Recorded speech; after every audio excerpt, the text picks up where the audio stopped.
Irmãos e minhas irmãs, bom dia. Hoje é sexta-feira da 16ª semana do Tempo Comum. Vamos ler e refletir o Evangelho de hoje, que é de Mateus, capítulo 13, versículos do 18 ao 23, e diz o seguinte: Naquele tempo, disse Jesus aos seus discípulos: Ouvi a parábola do semeador. Todo aquele que ouve a palavra do reino e não a compreende, vem o maligno e rouba o que foi semeado em seu coração. Este é o que foi semeado à beira do caminho. As sementes que caiu em terreno pedregoso é aquele que ouve a palavra e logo a recebe com alegria, mas ele não tem raiz em si mesmo. E é de momento, quando chega o sofrimento ou a perseguição por causa da palavra, ele desiste logo.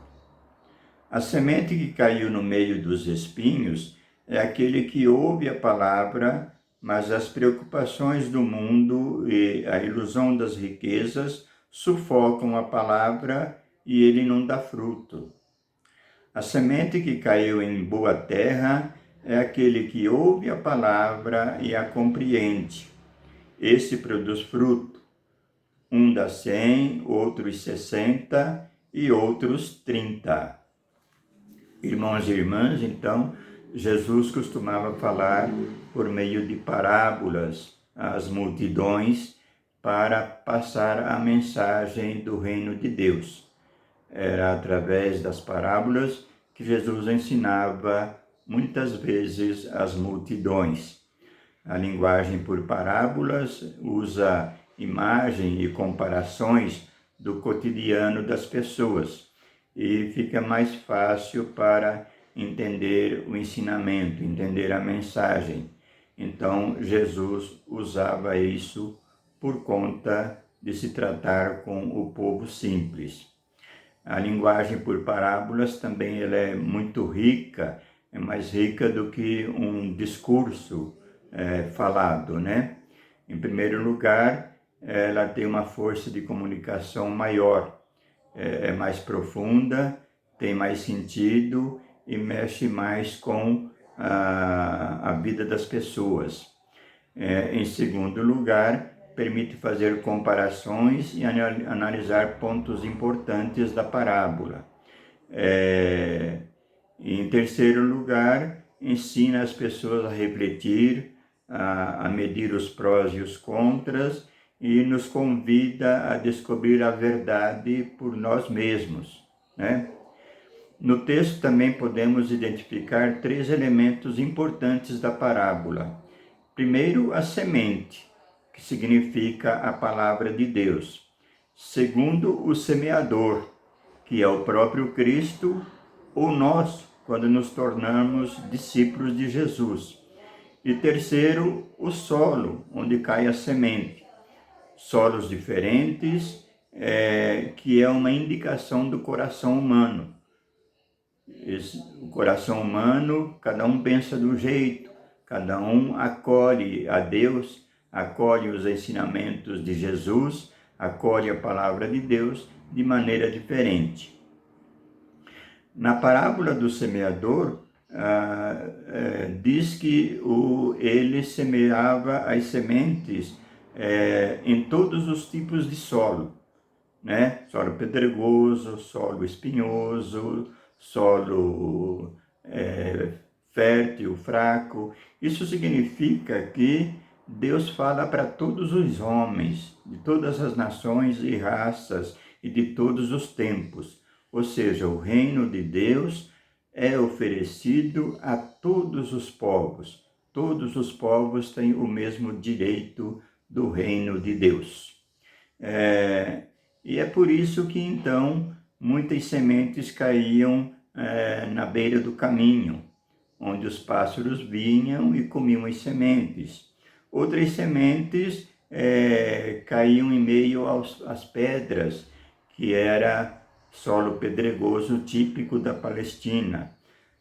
Outras sementes caíam em terra que tinha muitas ervas daninhas e raízes e espinhos que sufocavam as plantas.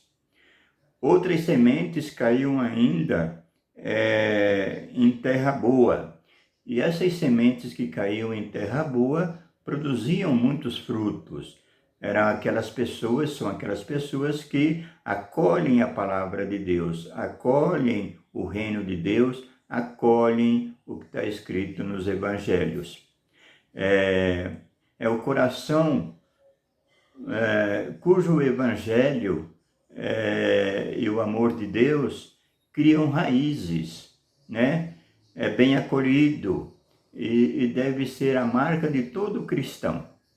Onde a palavra de Deus foi bem acolhida, nesse solo é que a semente da palavra de Deus vai germinar e crescer, e espera-se, com a força e a graça de Deus e com a ação do Espírito Santo que age em nós e em nosso coração, então chegar a dar muitos frutos, né? Chega a dar 100 por 1, 60 por 1 e 30 por 1.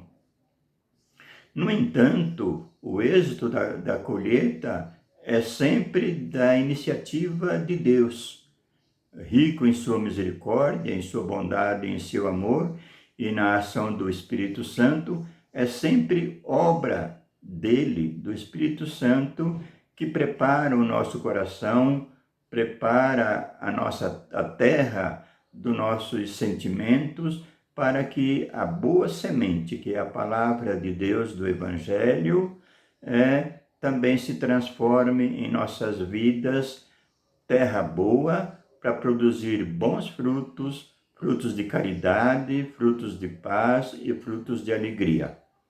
Mas o que é mais surpreendente e significativo nesta parábola é o resultado final, a colheita final do trigo que se espera. A quantidade espantosa de frutos que aquelas sementes darão se for lançada em terra boa. Produz uns 100, outros 60 e até 30 por 1. Isso é milagroso, porque na época se entendia que uma colheita de 7 por 1 já era vantajosa, já era boa. Imagina a grandiosidade da recompensa que é o reino de Deus para nós, caso nós acolhamos a palavra de Deus e sejamos terras fértil para poder produzir frutos. O presente de Deus para nós, a recompensa de Deus para nós, vai ser tão grande, tão maravilhosa, que comparado com a produção daquele joio, vai ser magnífico. Por isso a gente deve colocar no coração da gente a disposição, e como discípulos e discípulas de Jesus, acolher a palavra de Deus e atuarmos como os discípulos, né? Como mensageiros de Deus, na família, na comunidade, na sociedade, em todo o mundo, evangelizando. Louvado seja nosso Senhor Jesus Cristo, para sempre seja louvado.